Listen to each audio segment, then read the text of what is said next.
Manushree network पर हमारे मित्रों का स्वागत है। नीतीश कुमार के चुनाव से पूर्व में जो वायदे थे उसमें एक बड़ा वायदा आपने उसको गिनाया नहीं। वो था महिलाओं को आर्थिक सहायता 10,000 देने। रुपये। जी। अब वो जो आर्थिक सहायता है उस वो इतना ज्यादा वजन बिहार सरकार पर डालेगी, तो वो उस पैसे हाँ, को भी तो आपको गिनना है। ये पैसा वही क्या तो। जो आपने अभी फिगर बताई अभी इसमें किसी के शामिल है। पास स्पष्ट आइडिया नहीं है कि ये पैसा आएगा कहाँ से, कैसे जाएगा, किसको दिया जाएगा, ये भी अभी स्पष्ट नहीं है। महिलाओं को दिया जाएगा, लेकिन एलिजिबिलिटी कंडीशन क्या, योग्य पात्रता क्या होगी, हर महिला को तो खैर नहीं दिया जाएगा, ये तो तय है। लेकिन जो रोजगार करने की इच्छुक हैं या रोजगार में हैं, उन महिलाओं को दिया जाएगा। उम्र का भी होगा तकाजा कि इतने से इतने की उम्र का हो, तो अभी काफी चीजें क्लियर होंगी। तो उससे मुझे लगता है कि उसमें थोड़ा, जो इतना उदार सा दिख रहा है ये जो दिख रही है स्कीम, उतना उदार नहीं होगा सब कुछ। उसमें ये आपको अजीब सा नहीं लगता कि महिलाओं की एक कैटेगराइजेशन किया कि महिलाओं को दिया जाएगा? अनएम्प्लॉयमेंट तो पुरुषों के लिए भी है। उनको इस तरह का कोई नहीं, आर्थिक सहायता देने वाली बात नहीं सामने आई। नहीं ऐसा है, हर जगह है करीब करीब। हर राज्य में कुछ महिलाओं के लिए योजना बनती है, कहीं लाडली योजना है तो कहीं बहिनी योजना है, ऐसा करके कई योजना है, तो इन्होंने महिलाओं के लिए रखा। वो महिलाएं जो घर चलाती हैं, गृहस्थ महिलाएं होती हैं।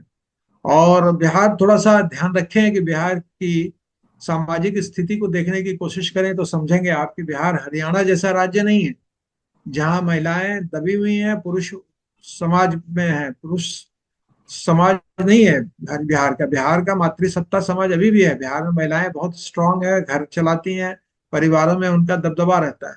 इसलिए वो उस तरह का फर्क करना मेरे ख्याल से उचित नहीं होगा। वो चलाएंगी घर, लेकिन सवाल है पात्रता क्या होगी और किससे मिलेगा, ये सारा कुछ ये भी देखने वाली बात है कि पात्र कौन है। सरकार क्या उसके लिए क्राइटेरिया बना रही है, और पूरे 10,000 देगी या 5-5 हजार की किस्तें चलेंगी, कि एक साल में 5,000 लो, अगले साल फिर 5,000 ले लो। कुछ इस तरह का फार्मूला होगा दिमाग में, उनके पास भी अर्थशास्त्री हैं तो वो कुछ सोचेंगे, क्योंकि इतनी बड़ी रकम देना तो संभव नहीं है। मदुरै जी बिहार के हैं और महानगर में देश की राजधानी दिल्ली में रहते हैं। बिहार कितना आपके दिल में बसता है?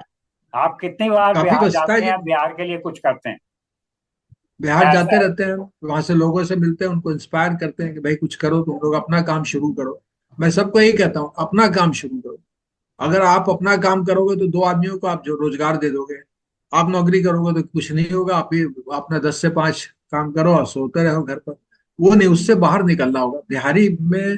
बिहारियों में मेहनत करने की क्षमता है। देखिए आज दिल्ली में बिहारी हर जगह मेहनत कर रहे हैं, मेहनत कश इंसान होते हैं। तो उनको एक दिशा देने वाली बात है कि आओ, इस तरह का काम शुरू करो। बैंक में पैसा रख के कुछ नहीं होगा। और अपने बच्चों को पढ़ाओ, जरूर अच्छी पढ़ाई करो, पढ़ाई का है। ऐसा नहीं है कि स्टैंडर्ड गिरा हुआ है पढ़ाई की, तो वहाँ व्यवस्था काफी है, स्कूल कॉलेज सब खुले हुए हैं। वो उसको दें और कुछ रोजगार शुरू करवाएं। थोड़ा भी रोजगार शुरू करेंगे अगर लोग, उसका उससे फर्क पड़ेगा। रोजगार बहुत जरूरी है बिहार मधुरन जी, आपका बहुत बहुत धन्यवाद। आपने बिहार पे चर्चा की और ये संदेश दिया कि बिहार में लोगों का जो मन स्थिति है वो थोड़ी सी बदलने की जरूरत है। अपना उद्योग वो में। थोड़े लगाएं। से नहीं, बहुत ज्यादा बदलने की जरूरत है। बहुत ज्यादा बदलने की जरूरत है, मनोस्थिति बदलने की जरूरत है। वो मानसिकता से निकलना होगा। नौकरी करना है, बच्चों को नौकरी करवाना नहीं।